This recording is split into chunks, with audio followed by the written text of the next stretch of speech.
everybody. I don't know that this is my 9th annual forum, parents forum, but I've done a lot of these now, and I must say I look forward to doing this. And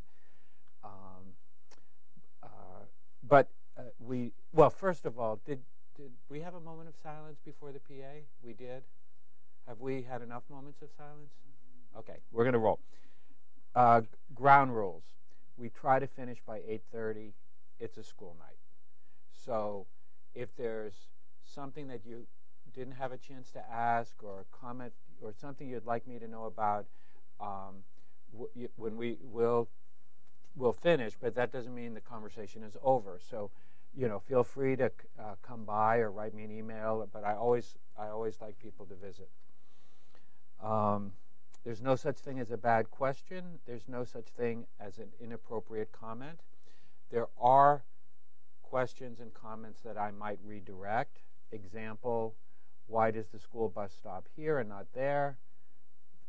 That's not for tonight. That's a different forum. Didn't like the grade your kid got on the science quiz. Again, not tonight. Not a bad question. I'd wonder too, but there's a different conversation to have about that. Okay, I'm gonna begin by recognizing that I'm surrounded by these images of a new upper school, and so I'll begin this parents forum by saying that the school is in really strong shape. We're in good, maybe excellent financial health. Our outside auditors have just reaffirmed that. And our bank, we have a new bank because we reorganized our debt and our balance sheet in anticipation of this building. Not that we're borrowing that much money for the building, but because most of the capital is coming from a campaign, but much of that money from our campaign is coming over a period of time, measured in years, and the building is not built over years, it's built over months. So we reorganized our debt so that we would have access to capital to pay our bills when they come due, and then pay off that short-term debt with campaign gifts. A significant amount, which we've already received, but even more, which is pledged, and of course, even more that has yet to be pledged, and you'll be hearing from us shortly. Your kids probably told you that we have a new kitchen.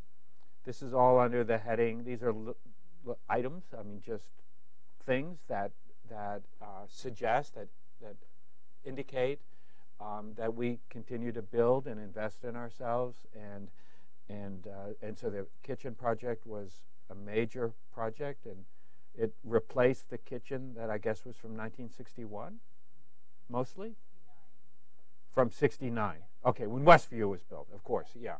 So there would have been a kitchen in Moore Hall when it was a dorm, a library, classrooms, faculty residence, and everything else, library. And but in 1960, so we replaced this kitchen, and we have a 50. We'll enjoy this kitchen for decades. I just want to say really about the new upper school. This meeting is not about the new upper school, but we're building one. It is. You might have noticed there's a chain link fence over by the athletic center, and you might even have noticed that in the last couple of days we keep getting deliveries, and there's a bunch of steel that's sitting there and whatnot. I haven't actually gone over to look, but I'm told that we've got some, whatever that is, steel girders or whatever they're called. The final permits are dropping. Is that what the architects say? Or dropping? And so we expect to have a shovel in the ground, like not just the appearance of activity, which is kind of what we have now, but mobilization and full-on construction starting shortly. Where we have a couple more meetings to go to, so that we can get an exact date. But you'll be hearing about that, and we'll have some kind of a groundbreaking ceremony that would be appropriate for what it is that we're embarking on. It'll be coming up. If it looks like I'm checking with Lauren on everything I say here, it's because I lack discipline and revealing things. So, but I'm trying to be careful here. And the Light the Way campaign, just we've had an incredibly generous board, incredibly generous members of our community that have served the school in various capacities. Their kids went here, their kids are going here, they served on the board maybe in years past. It's been an unbelievable response, and incredibly moving to me, because for these things to be successful, some number of people have to say, this is the most important thing that I'm going to be doing with my money for the next few years. And there's nothing that I just believe in Sandy Spring Friends School. I believe in what we're doing here, and that's why the Light the Way campaign, during its quiet phase, not silent but quiet phase, which we're still in, has brought us to the point where we can be talking about the rest of it. So I talked about our strength, but that's not really our strength. That's not what I mean when I talk about the strength of Sandy Spring Friends School. What I mean when I talk about the strength of Sandy Spring Friends School is our vision, is our hope that what we're doing here can change the world, and that is in some ways maybe the only way that the world changes is when we have generations of kids and who become they will inherit our world and they will lead our world. And so how do we prepare them for that? I mean, that's the reason I think I have the most interesting job that anyone could ever have, is that we get to think about that. What is it that we want to do and should do and can do and must do so that our kids are ready? And a week or so ago, we had Grand Friends Day. And on Grand Friends Day, it was at the lower school, so kids brought their grandparents or maybe their neighbors, older people who care deeply about them. Sometimes they're related, but not always. And they came. Marty came, right? Yeah. And we prepared buttons for these kids with their picture, and we gave them to their grand friends, and it included their names and it included their graduation date. And it was, when I got there, they were all on the table, all these smiling, beaming, beautiful faces, and some of them were class of 2032. And it recalled for me, what if in my family we didn't have Grand Friends Day at my school, but if we had, my grandfather would have come. And he was born in 1892. And he finished 7th grade and then dropped out to work with horses. He laying pipe in West Virginia. He was from Washington County, Pennsylvania. You can't get, that's next to that is Wheeling, West Virginia. So he became an entrepreneur, and he became an elected official. My mother was born in 1917, before women's suffrage. And when she was a child, there was a car in the village, a villa, it's called. It was owned by the physician. There was one car owned by the doctor for some number of years. My mother grew up around horses, and her family had as many hunting dogs as the neighbors on both sides. They all had hunting dogs. And when my grandfather got irritated about something that happened at school, I said he was an elected official. He ran for the school board and got elected because everyone knew Shorty. His nickname was Shorty, Bill Sutherland. And because that, he had a vision. He had an idea about school. So I've gone back 100 years or so, a little more, 1892. I'm now going to go back 200 more years, 1692, or actually 1689, when two schools started in the United States, both Quaker schools, both by Friends. Penn Charter, which was started by William Penn, and he wrote a charter, and that was the school. And then a school called Friends Select. It's still there. They're both still there in Pennsylvania, in Philadelphia. One is more or less where it started, and the other moved to Germantown. So why did Friends start schools? And I'm sort of connecting the dots here, that we want something for our kids, and some of them won't be graduating until 2032. And when they graduate, the world is going to be different than even as we understand it to be today. And there's something about the world that will be different that I think we need to brace ourselves for. And that is, and it's a big thing, that is that how we think of ourselves, how we define ourselves, how we believe sort of our understanding of contentment, even happiness.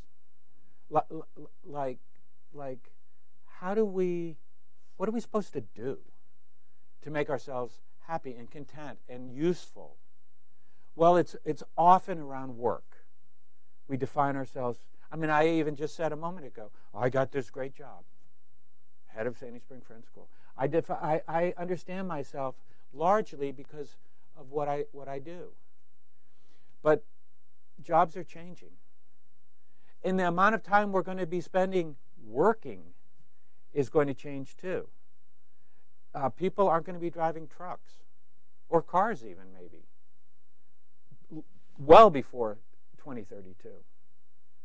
And so how we construct our civil society, what we expect from each other, we have this incredible opportunity to nurture the creative and the transformative side of who we are, because we're not going to have to spend all that, as much time working. So how do we prepare kids for that? What do we teach them? And what do we expect them? What do we expect? I mean, what are the outcomes that we want? Because we the school spends more time with your kids than you spend with your kids. So these are not new questions, right? I mean, my grandfather probably asked them about his daughter and about his grandchildren from 1892 until 1959, his lifespan. And we're asking similar questions. And the Friends who started schools in 1689 were asking the same questions as well. And so Friends values, Friends who were asking the questions back in the early days, back at the origination of the whole thing, they were the whole thing, meaning the Religious Society of Friends. They were rooted in something, and we want that too. They were rooted. I think of it in three ways. There is light within. They were convinced of that.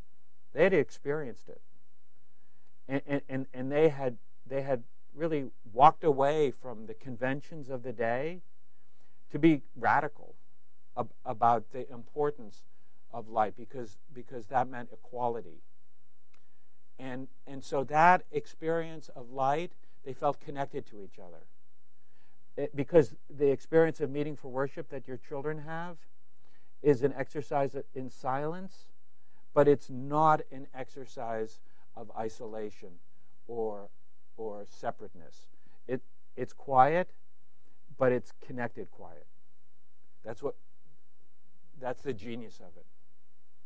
So in these early Friends schools, they practice They had meeting for worship just as we do, and they experienced silence just as we do, and they experienced connectedness as we do.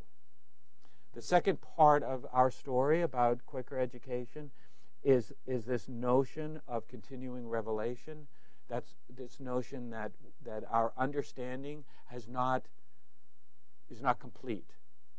That everything in the world is not known. That the natural world can through scientific method can be understood in a way that deepens our understanding and deepens our connectedness. Because when we understand the world, I'm talking about 1689. Let's talk about 2018 about connectedness, about how small and shrinking and warming this world is, and how everything matters now. Illnesses matter. Viruses matter, both, bacterial or whatever, viruses are not bacteria, right? Viral, whatever, but also the viruses that affect us through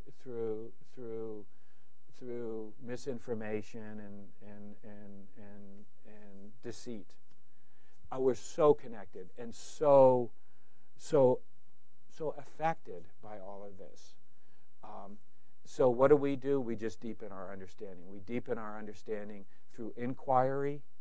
We deepen our understanding through experiential education, which is so sticky and meaningful because we engage in a way in and outside of the classroom.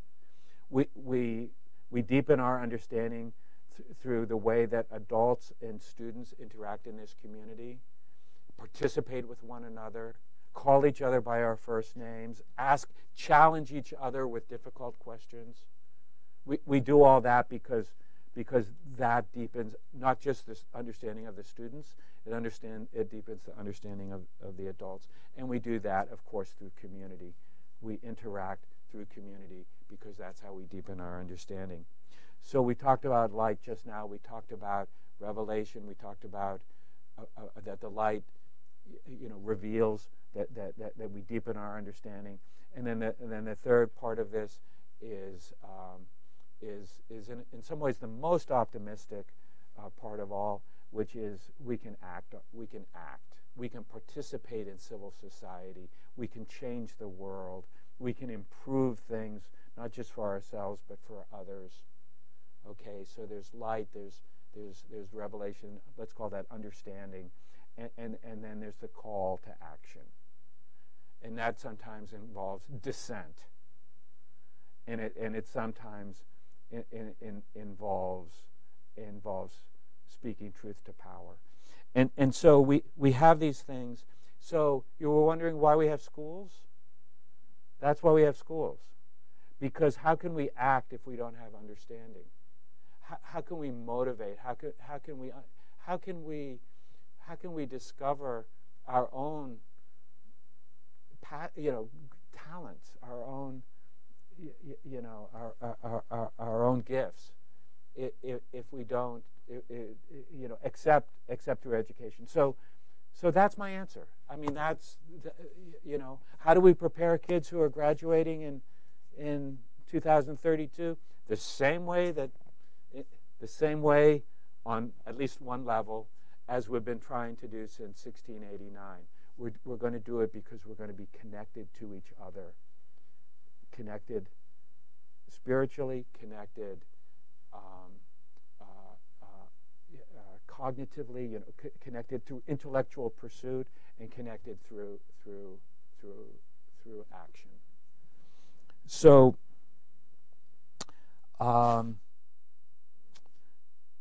just a couple more things. Oh, I forgot to say, I'm going to talk for a few minutes, and then we're going to have a conversation.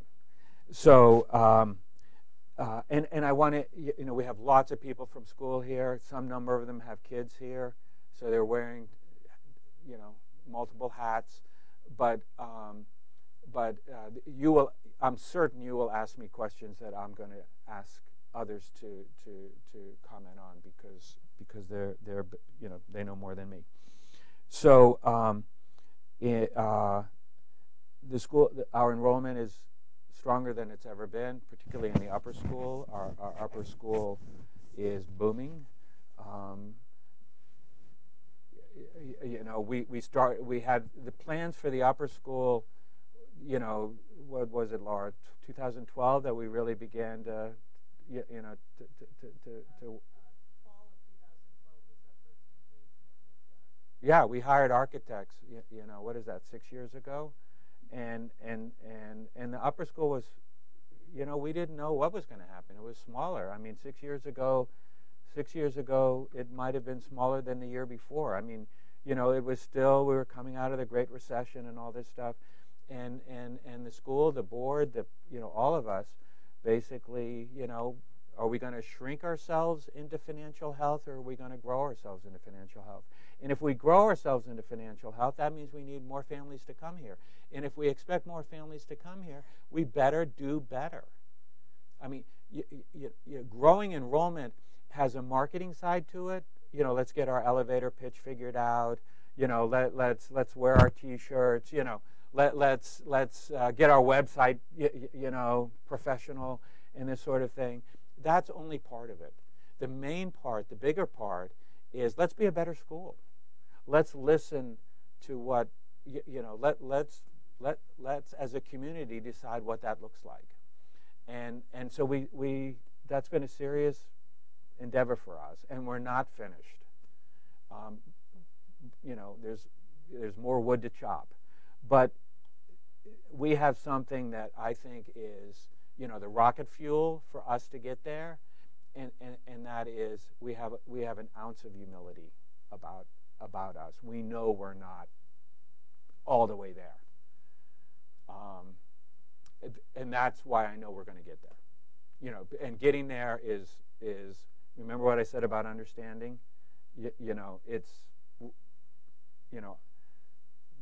We're never going to. There's no there. It's all about striving. So I'm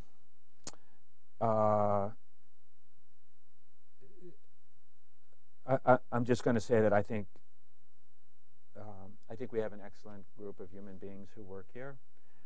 Now I'm going to mention something that's not so easy for me to talk about, and that is that in the last couple of years, we've had very senior administrative leaders leave the school, and there's a part of me that is angry about, not angry, but is kind of not so happy about that, and there's a part of me that feels absolutely like that's the best thing that we've ever done, is that Karen Cumberbatch, one of the finest human beings I've ever met, is running Carolina Friends School in Durham. She went from being our dean of students to head of our upper school, and she got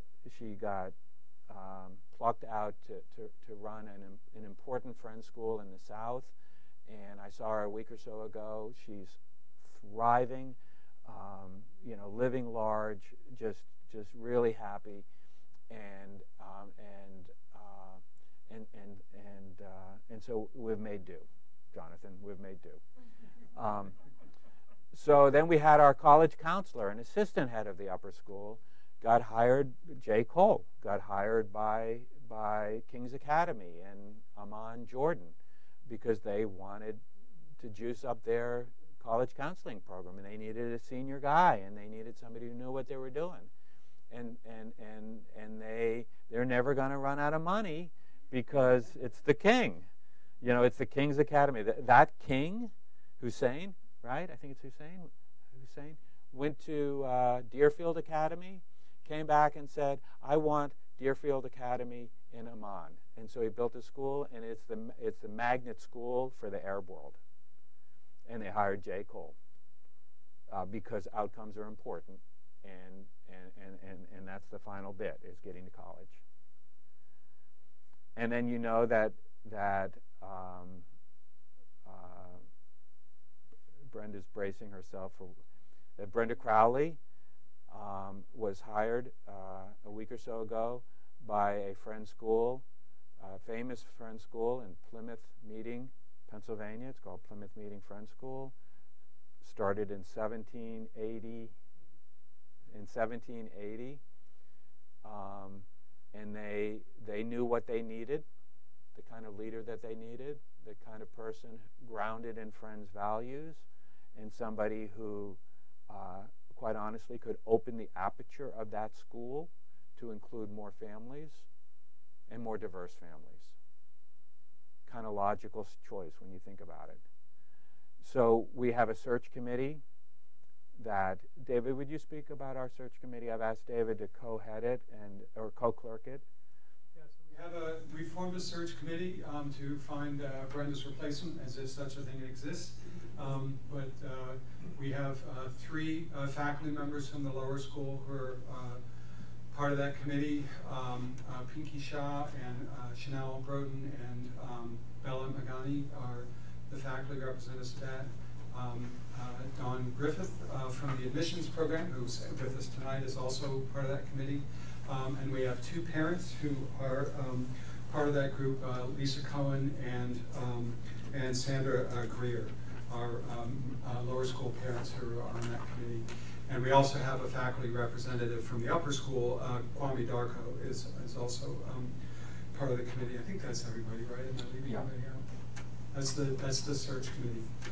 We're also going to be pulling in the support of a couple of other parents to help us in our outreach to the parent body in the lower school to help organize some conversations and some meetings and so forth, so that there's a large input of parent voices in the process as well. So we just had our first organizational meeting this afternoon of that committee, and we'll be marching forward. The strongest candidates are, really starting to become available now, so our timing is good, and we're going to be moving right along with that process. Yeah. So this is my 9th year. I'm no longer afraid of succession. I think I got, any fear I had was, extinguished after Karen Cumberbatch left, and and it's not just that succession is an absence of negative. Succession is actually a positive, because now somebody can climb on Brenda's shoulders. That's what succession means, is that somebody can get on what you built, and that's why Brenda's going to be successful in her school, because she's going to climb on somebody's shoulders, and we'll find somebody. And so this notion, it's not that David mentioned about parent voices, and we're going to take a hard look. Why? Because this is the best time to do that. You don't do it midstream, you do it now, when you're handing the mandate to somebody, and we're going through the intellectual exercise of matching the need, the opportunity with the best candidate that we can find. So there'll be, we need parent voices to help steer us in this. We have faculty voices and administrative voices, but the parent part of this, and not just parents of lower school kids, but parents who are done with the lower school, whose kids are in middle school or high school. We're not going to blink. We want and need to take advantage of every opportunity that we have. One day, I'll be saying that. No announcement, but that is just true. I don't care whether you're cutting the grass or running the technology program or whatever it is you're doing here. We have to think about that we are here for our kids, and we are here in a way that we want to continue to drive toward our deeper understanding of what schools can be. would be remiss if I did not say that our commitment to diversity among not just the students who go here, but the adults in our community it is uncompromisingly strong. I mentioned 3 senior administrators. There were 3 African American school leaders. So our desire and our, interest to look. I am so proud that Sandy Spring Friends School is a place that other schools go to when they want excellent people. We don't want that to stop, but we do need excellent people in the pipeline, and because that enhances the experience that we all have as being part of this community. So I'm going to end by saying that that there's just some really awesome questions for difficult questions or challenging questions. Get put off when you're distressed. Financial problems. We can't look to the. We're just so busy now. When you're strong, that's when you can ask questions. That's where you have the reservoir of capacity to ask questions that relate to these broader questions. So, what kind of internship programs should we be developing for our kids? What kind of capstone experience is possible in the middle school for our 8th graders, or possible in the upper school for our seniors, possible in our lower school for our 5th graders, which is something that we've thought a lot about. I talked about internship. What about mentorship? What about what mentor? The way that our upper school students mentor our kids in the lower school it's more than charming. I mean, it is powerful. It's potent experience when teenagers see the impact that they have. Even just for me, watching these little guys running up toward their senior buddies, it's just incredible. So, leadership training, skill in navigating,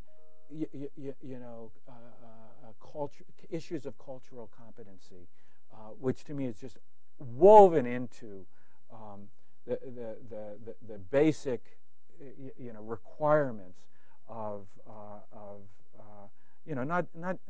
not just enjoying being in school your whole life,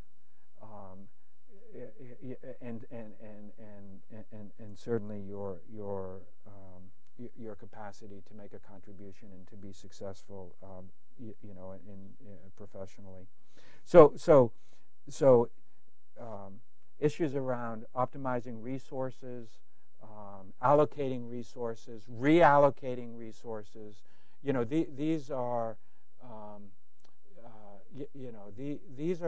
this is what I want to be. I want our community to be talking about these choices that we have, and we'll do that in the lower school because we have to. We're presented with a situation where it's on the table, but that doesn't mean we can't talk about it in the middle school and the upper school, because we have dynamic, innovative people who are managing that in the divisions and elsewhere, and so it's on the table. So that's what I wanted to talk about. Let's see. Should I call on somebody, or should we just have Q&A? I'm going to recognize Jonathan Oglesby in the back, if anybody, the head of our upper school, and David Blake, head of our middle school, Carlton Ganong, our chief financial officer, and I might say it's not really his title, but our chief strategy officer, as he and I are like the two people, and Laura and David, who think in terms of 5 years and 10 years. I'm struck by our faculty who think about getting through chapter 7 and getting people. If you're teaching Western Civ, you better get into the Renaissance, or there's certain, the deliverables are so kind of real time and immediate, and yet the sustainability of the school. Like when Carlton and I talk, we always have to remind each other what year we're talking about, because when we say this year, we actually mean next year. Because the budget and anyway, it's just so important to have clear strategic thinking, and Carlton does that. Dawn Griffith, many of us know, because she has helped us in so many ways and runs our financial aid. Brian is our technology guy. Adrian is our family annual giving. But I think of alumni, everything. Whenever our communications guru for what's going on. Laura Miyoshi is back there. Lauren Mossman. Tony McCudden, who has maybe the most important job in the school, Director of Enrollment and Admissions and Enrollment Management. We have a couple board members here. Marty. We have these wonderful PA reps. Oh, Mary. Wow, that was a close call. I don't have a good sight line to you, Mary. Mary Lawson, our, kind of the boss. So, what do you want to talk about? What's on your mind? The new upper school is going to be, in terms of a physical change, a transformational, visible change on campus. This is the most important thing that we can do, not just for the kids who are in lower school or middle school. We're going to start building, and it's going to take 10 or 11 months or 12 months. I don't know if we'll be in by Thanksgiving of 2019 or Christmas of 2019, right? I mean, calendar year 2019. I'm going to stop checking to see whether. No, I mean, look. Yes, I saw that. Is that because the caterpillars are have thick coats or something? Did you not notice how long it actually took us to build a new building at Meeting? Like we had a really reasonable date like that, and then 2 years later we actually finished building. So don't make promises. Lauren Mossman. Can I tell a fun story while people figure out what they want to ask Tom? So, you might know that for Community Day, right, we took our usually we do an aerial photo in the middle of campus, but we took our aerial photo with all the kids and all the faculty and staff over on the side of the new upper school. And how many people know the little Benson twins? Oh, yeah. There we go. Okay, so I had a little Benson twin in my Community Day group, and we were hanging out over by the fence. Our job for Community Day was to wash the windows in the athletic center. We did that with varying degrees of success. However, we did spend some time over by the fence, and the little Benson in my group, he and the other guys were talking about the building, and there was a bulldozer, and Laura Miyoshi was climbing up on the bulldozer, and they were talking about, well, what's going to go here? And so I started describing the building, and I said, there's going to be this porch on the 3rd story, and you're going to be able to stand outside all the way up on the 3rd story and look right into the heart of campus and down into the meeting house, right? Because that's the center of our school. And little Thomas Benson looks at me and goes, I can't wait until I'm in upper school and that's my porch. Yeah. And then he looks at Laura and goes, who's that girl on the bulldozer? That is Laura Miyoshi, and she's in charge of the whole project. Oh, okay, that's great. So even the little ones are really excited about this upper school. And on that note, the porch is really cool. So this is what we're talking about here. This kind of playful, sort of wonderful kind of carve out. The whole idea here is to kind of confuse inside and outside.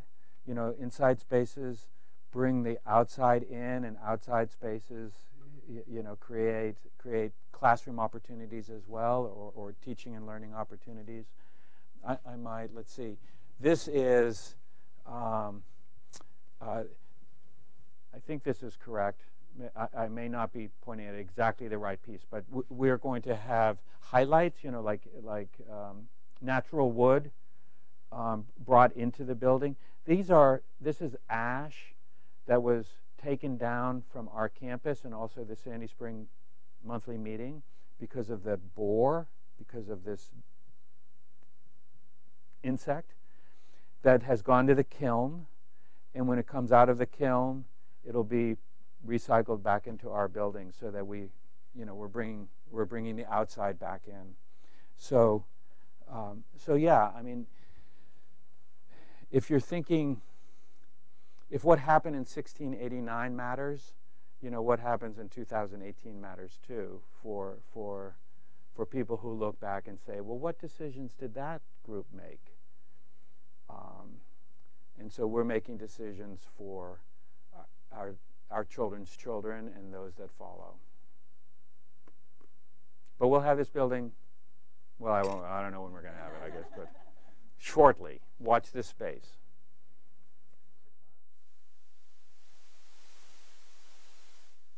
It seems to be becoming more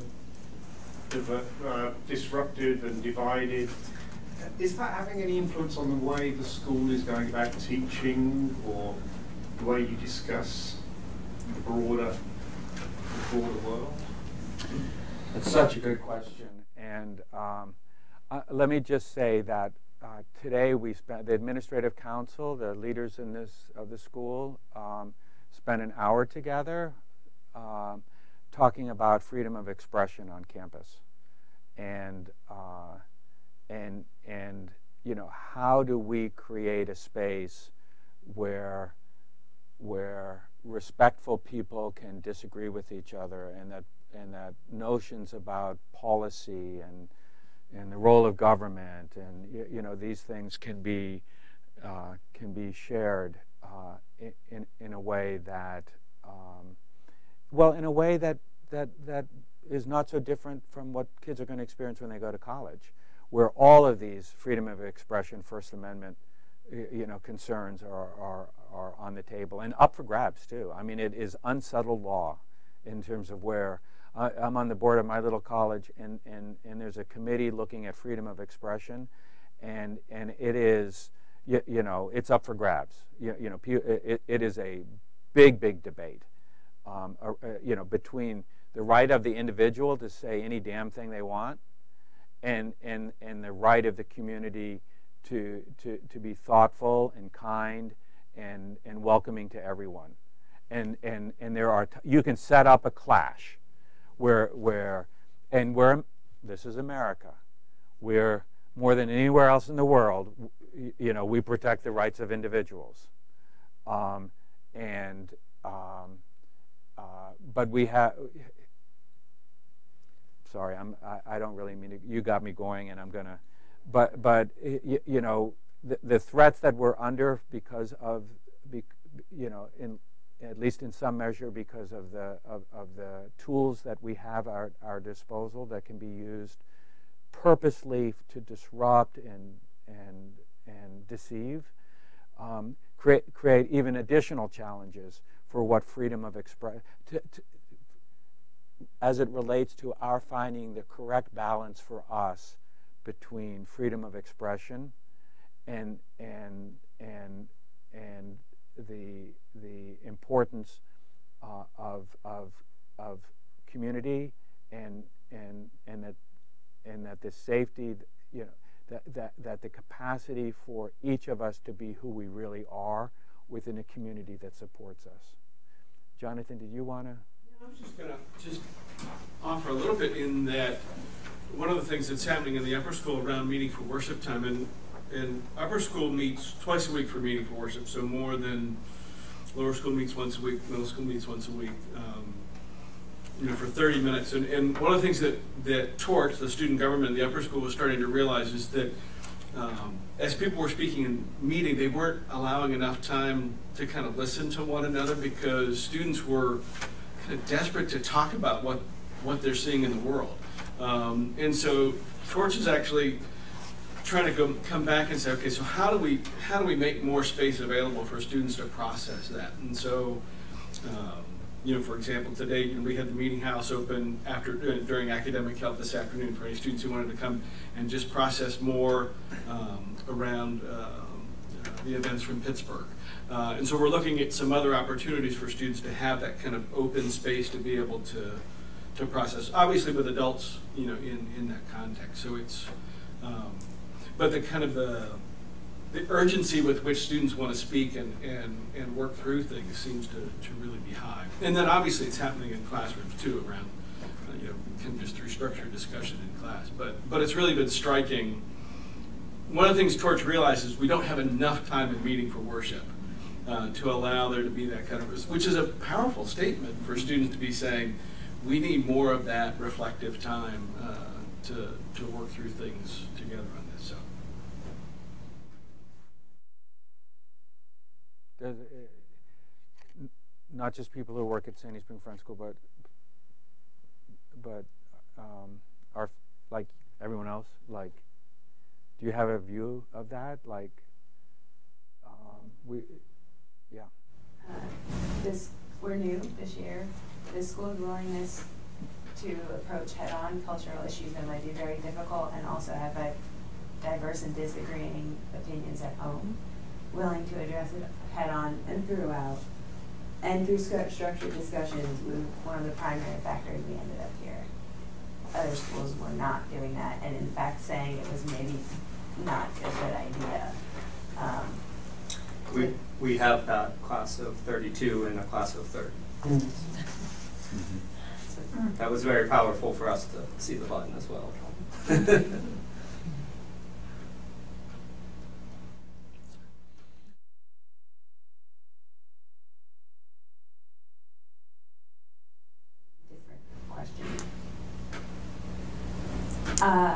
We are new. We're trying to take it all in. Every time I come to an event like this, it affirms our choice, and we're really excited to have a class of 32 in the future ahead of us and our kids in the community that we've just joined. But there's a lot. There's a lot going on, a lot of priorities. I'm glad to hear the focus on the 3 highest priorities and how they link together. As a parent, I am often overwhelmed, can't keep up with email, trying to figure out what's the most important day, minute, across each of the priorities in our life. It makes me wonder how the school supports the teachers to focus on the priority of the dyad relationship between their kids and themselves and the whole classroom, because I can only imagine that they're getting just as much as I am and more, and their responsibility is pretty high. Can you speak to that? Is that a work-life balance question? So yeah, maybe for the teachers. Yeah, how do you prioritize support and maybe listen for warnings? Yeah. David, do you want to comment on that? Yeah, I'll jump in, and then I'm going to look to my colleague sitting in front of me here to go next. It's challenging territory for us. You know, as we look at the students and what we're looking for. For example, when we talk with parents about prospective families, we talk about our program, and you know, whenever we parents ask questions about the supports that are in place and the parts of our program that are teaching students, sort of the social emotional skills, and so we talk about that, and then it's like, well, you're doing great with the social emotional, but what about the academic stuff? And then we talk about the academic stuff, and then it's like, okay, the academics are great, but what about the social emotional? It's like, as I said with professional development for the faculty earlier, there are so many things that are competing for the agenda in terms of professional development time in the school, and that's just true in the classroom as well. I mean, there's so many things that are competing for time in the classroom. Technology skills, the basic academic subjects, social emotional skills, I mean, it's just, the list is quite long. And, you know, we really do try to do it all well, but it's a juggle. It's a juggle. So with that, I'm going to pass the baton to Brenda.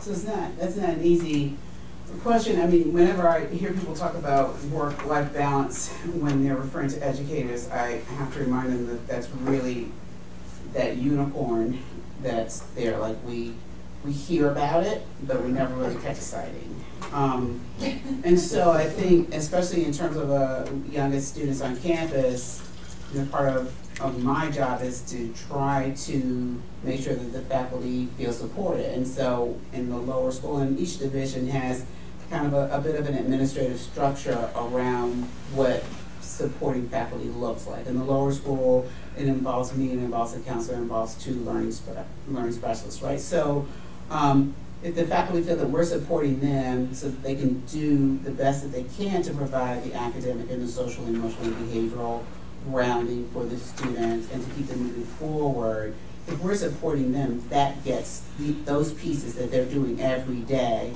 for more waking hours with your children than you spend, it feels more manageable, right?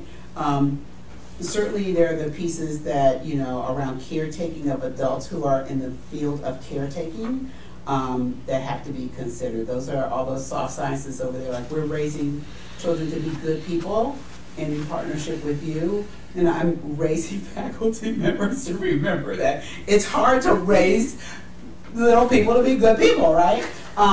It's an enormous amount of responsibility, but for us, you know, we have to create systems to make sure that we're always doing the best we can. For us, it means like in the lower school, I connect with that core team with every grade level of teachers every other week, where we have a constant conversation going on. We don't lose track of everyone. I want to know, I haven't heard of this girl's name in so many in a week or 2. I want to know what's going on. How's this one going? This one just had a birthday.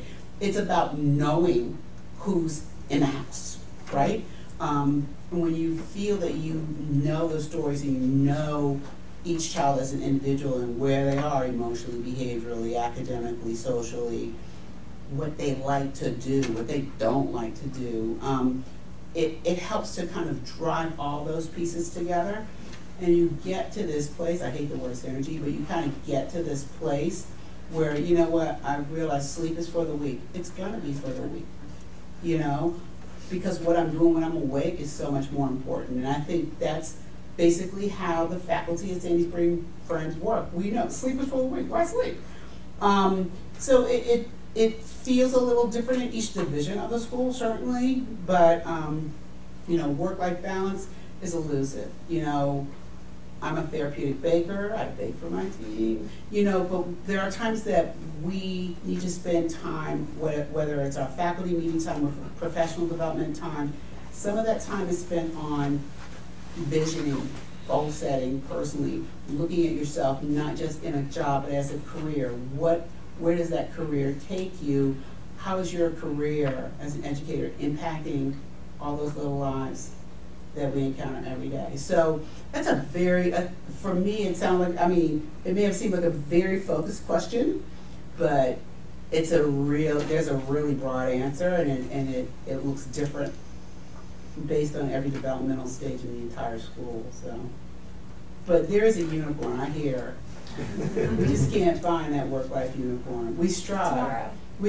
Clay's coming as a unicorn. I hear if you go in the woods to Sandy Spring, it's out there.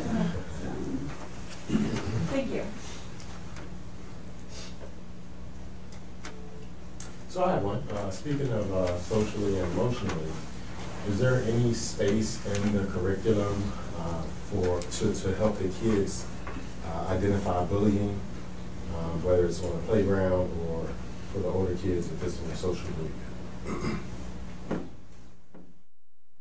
Your turn. You want to do this tag team? Like I'll start lower, you go.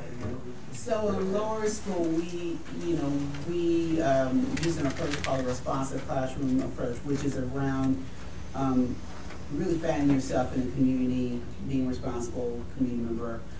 We use that kind of in tandem with life skills. We teach life skills every week in the classrooms. And that curriculum really does focus on kind of pro-social skills, social emotional skill building, friendship skill building, also being able to identify what works for you and what does not work for you. So there's some active role playing, and we start that when they're downstairs in the preschool, right? So, you know, for a young one, that comes around to, you know, I'm in the sand play area, I had the truck, someone took it from me, and then not only did they take it from me, but they sat on it, they really didn't play on it, but they're eyeballing me. Like, so that's social aggression, right? So being able to define really early on what may not feel good to you and what it is. We don't label a child as a bully, but we will describe behaviors that are bullying behaviors and be able to help students identify what they are and how they can be a self-advocate, to use their own voices. But, you know, there's a continuum. Like when you're young, you just get help, right? I need help.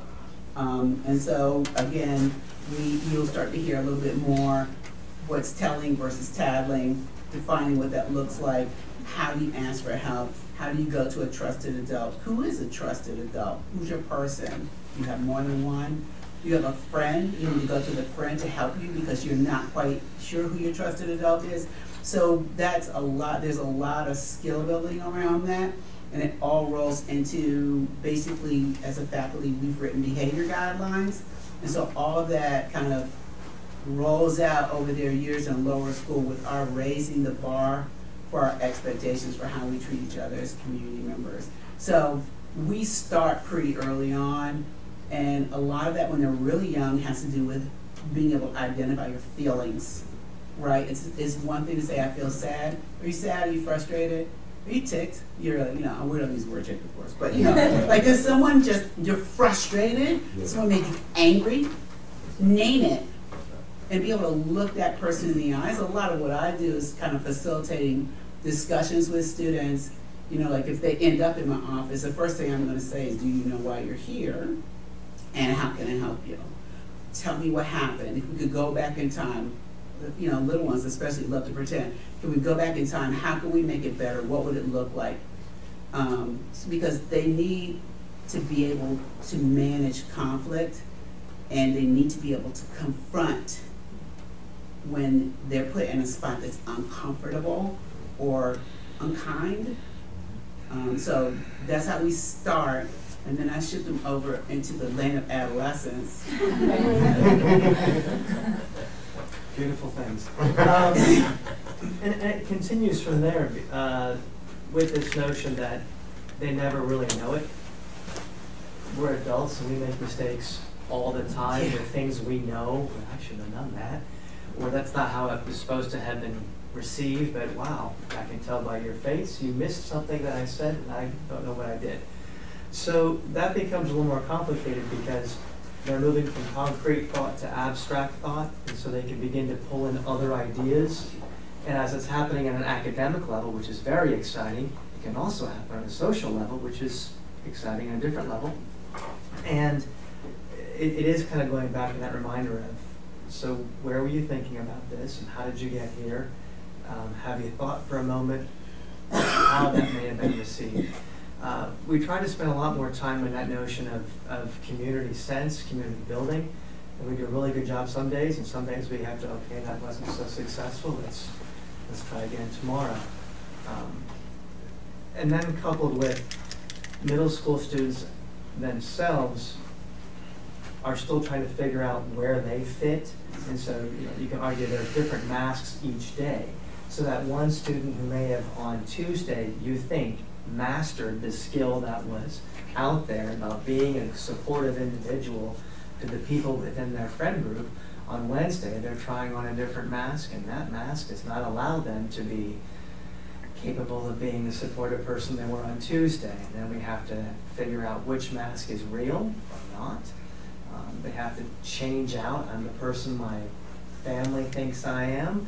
I'm trying this out now because I think this is who I might be. It's not as simple a thing as it was when we were in school. You were an athlete, or you were a nerd, or you were an art person. There was like a few categories, and now we like our students to be like 7 of those. Experiment with them, and then make space and room for all that to happen as they grow. And then we politely push them to Jonathan. I think it's really easy there. I think that's really unfair for me to have to go third after the two. Well, she took a lot of the good ones from me too. I know, so articulate. When last year when I started in the upper school, I had folks say, "Oh, how's it going?" And a lot of people would say to me, "Oh, bigger kids, bigger problems," and I kind of agree with that. Yeah, I think sometimes the choices that upper school students can make do have some more significant consequences, even legal consequences sometimes, and so we're keenly aware of that. I would also say that bigger kids have a bigger capacity and bigger opportunity. I am really struck by how much positive peer pressure in the upper school helps to combat bullying and socially disruptive behavior. We had, last week we had 2 consultants on site for 3 days from the National Outdoor Leadership School, and they were doing a comprehensive risk assessment for the entire school. But a fair amount of that focused on the upper school program because we take kids all over the place through intercession and the 5-day and so forth. And so looking at that, not only from a physical safety risk, but from a social emotional safety risk. And so part of their work was interviewing students. Completely confidential in terms of, anonymity in terms of individual comments and things like that. But it was fascinating to me that they reported back to me that in terms of emotional safety, that students said, "Oh, we address it ourselves," and not in a kind of a mafia kind of way, of like, if somebody says something inappropriate, another student feels empowered to say, "Hey, wait a second, that's not acceptable," and that's powerful. And I think even to the point where one of the issues that I'm aware of is how we empower students. And I'm thinking about David saying, even as adults we make mistakes. So how do we empower students when something an adult does and is either misperceived or the adult didn't realize that they said something offensive or whatever, and how do we empower our students to even have that relationship with their adults, which I think is significant. So. There's the idea of talking about what is behavior that is impolite, what is behavior where they're ignoring you because they're so involved with their own thought that they don't even recognize you around them when they're doing things. And so what might come off as, well, I feel like you're mistreating them. They're ignoring you. Not to be rude, they're just in their own world at that moment. And so we have to kind of navigate on being bullied. Well, are you being bullied? Are you ignored? Are you being excluded? Well, they're just not talking to me. Are they looking at you? No. Maybe they're just not paying attention because they're so involved with themselves. That doesn't mean all our students are like that, but adolescent time period, you're a little more focused on yourself. And that kind of makes a little more.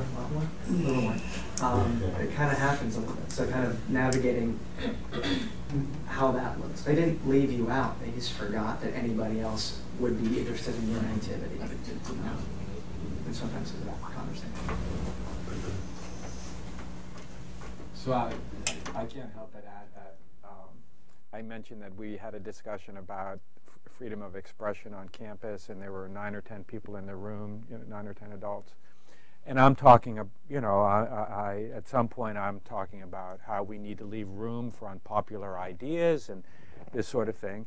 And inadvertently, I make a crack about the Republican Party. And it wasn't really like, but I kind of snicker about, I did something. And and later in the morning, I had 3 different people who were in that meeting come up to me and say, "You really shouldn't have made that crack about the Republican Party. It was completely, kind of contrary to the point that you were trying to make about, like what if somebody was, how would you feel kind of thing." And so Jonathan saying that we self-police, not police, but, that we remind each other, like microaggressions, the whole definition of microaggression is that it's unintentional. It's not a microaggression if it's intentional, right? Then it's just an aggression. It's a microaggression because you don't kind of realize that you have, the impact that you're having, and it just I was so happy, just so delighted that we have the kind of adult community that we're not afraid to point things out to one another, that we have this sort of the social emotional thing going on that we can correct the head of school unmercifully in triplicate. Yeah. So it's you practice what you preach. We're getting to the witching hour. We might have time for one more question. I'm a new parent, and really, you already mentioned the school's sort of diversity and inclusion commitment. I think that's probably the main reasons we're here. Something I think about a lot is that I think that the community here is, the diversity and inclusion in the community is so clear to me. Of course, there's often a challenge that not every kid or every part of the community is necessarily going home at the end of the day to a community that's as diverse and inclusive as this. And I was wondering if the schools kind of thought about ways to get parents and families integrated into those values and kind of that conversation, so that kind of that process is happening at home as well as at school. I don't know if that's something that is a thought ever worked out.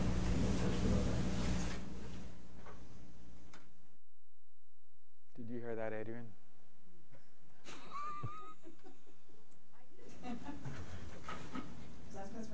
That was your cue. I mean, it's a super good question, and again, it's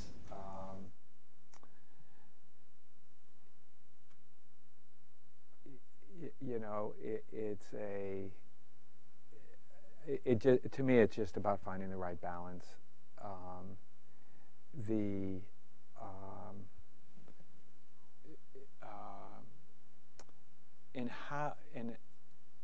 How do we? Look, I think, Brenda, you were saying about good people. We're trying to have an impact on these little guys because we want them to be good people. Well, we want each other to be good people too, right? And we kind of know that true innovation, true genius, is a result of diversity. It doesn't happen. It's not. I mean, maybe you're in a lab and the light bulb goes off, but basically that's because the guy you were having lunch with, said something, and so we're lost without diversity. I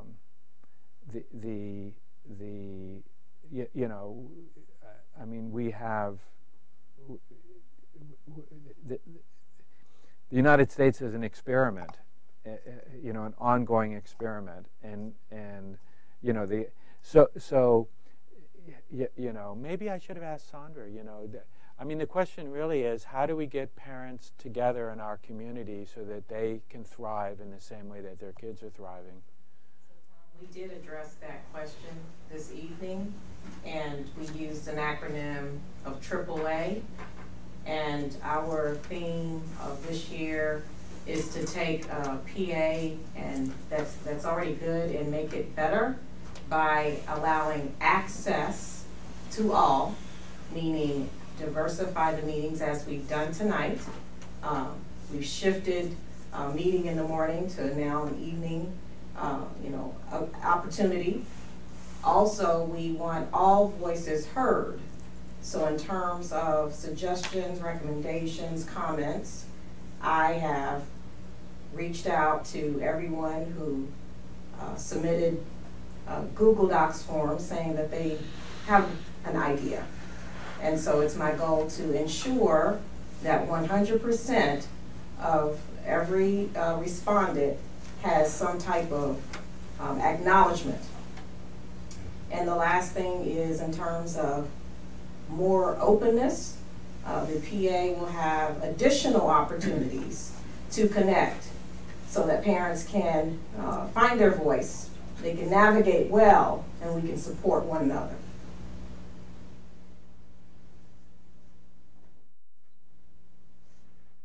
Tony McCudden, you've been silent tonight. What's on your mind?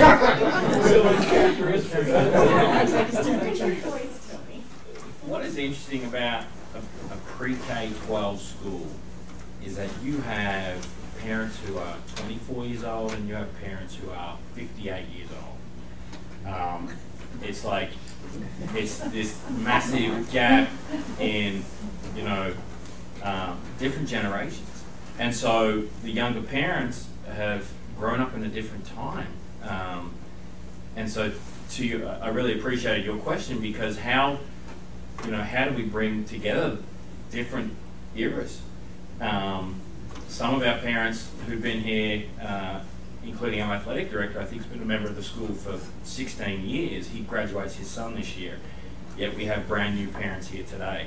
And so how do we as a community continue to maintain a mission and a culture over such an extensive period? And so that's why we have people like Sandra who are organising events and trying to pull them together, because it's pre-K-12 are unique. They really are. So I just wanted to address, I think, the new parents in the room. My daughter started in pre-K, and I remember the first day I drove onto this campus, and the first thing I said to, actually she was my wife then, but we were still together, and I said, oh, this is some snooty school, we are not going here. Just because that was the sense, this driveway and the trees and all that. And what I can say today in 2018, which is 18 years later, we have lifelong friends that I think you'll find in your classes that the families in the classes really do kind of band together and do things together. And the kids, they consider Sandy Spring Friends School their backyard. They consider this is the place they play. And so I think, like I said, as time goes on, you will see that your kids and you will become, and we had a wide range of, I was on the older end of that, but, I can say today, I have friends, we have friends, and we still have a group that the kids graduated 4 years ago that we still get together, and we still talk, and we share, and we cry together, and so, I just wanted to share that, because it's events, it's all kinds of things. Well, Tom, since you did point me out in the beginning, and I'm wearing my parent hat, I should say, that I think the school, after listening to everyone respond, and then also listening to your question, I think this school has allowed our children to be their true selves. So I find as a parent, I'm learning from them a lot. So they for example, my 6th grader, who's a Quaker, I didn't know, but he's picked up the values that the school has entrusted in him and developed in him, basically, that I see that these are the things that he feels that are necessary when he's with his friends. He says things like, well, I'm not sure if this is a safe space. I totally won't say that, but now I look and see, does he feel comfortable? Is it a safe space? Sure. Then let's do whatever it is we need to do. But that's one thing that I've learned and watched my children grow being here at Sandy Spring it's our 8th year, and I think I have wonderful kids. I think my junior has developed into the most amazing son who is welcoming and caring and empathetic towards other people. I think it's you know, I'm going to say it's 75%. But he's learned so much at the school to just include everyone and to be a part of, you know, he never has found that he needs to be, I don't want to say mean to each other, but, you know, when he sees that, he wants the other person to know, hey, you know, why don't we include everybody? So I think that is something that the school has developed in them as kids. So for those kids who are going to environments that may not be Quaker-like, I think they are so secure and confident in themselves that they're able to go out and say, you know, that's not what I believe. That's, you know, I might not think the same way, but you get, you know, however they interpret it, I think that they have the confidence to share that and be okay with that. So that's what I've learned as a parent.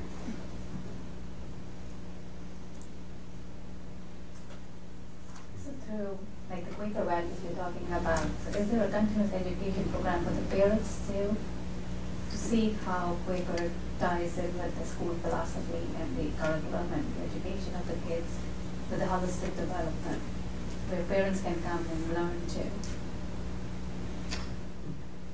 Do you guys talk about that at Coffee and Conversations? I do a little bit, but usually at the beginning of the year. I think I really do more Quaker Ed per se with the younger ones. They use what they call Faith and Play, which is stories around Quaker history and Quaker values that parents are invited for meaningful worship, but specific like parent education around Quakerism, you know? Maybe that's something that PA could do. Betsy? And I also just want to mention that everyone is invited every Sunday to come to Sandy Spring meeting. We do have special Sundays where we specifically invite parents and children from the school, but there are meetings at 9 o'clock and 11 o'clock every Sunday. The 11 o'clock one is the one that most children come to. The 9 o'clock one is like really quiet. Just so you know not to bring your like 3-year-old who likes to hammer on things. You know. But you could, and it would be okay. But you know, people get self-conscious. And there's also a Thursday night meeting for worship in the evening with a potluck dinner beforehand. And we don't just because you come, we're not going to like try to convert you. That's both our strength and our weakness. But you're welcome anytime, and I hope everybody realizes.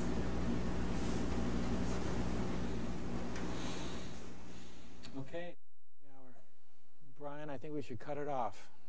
Yeah. Thank you, everybody.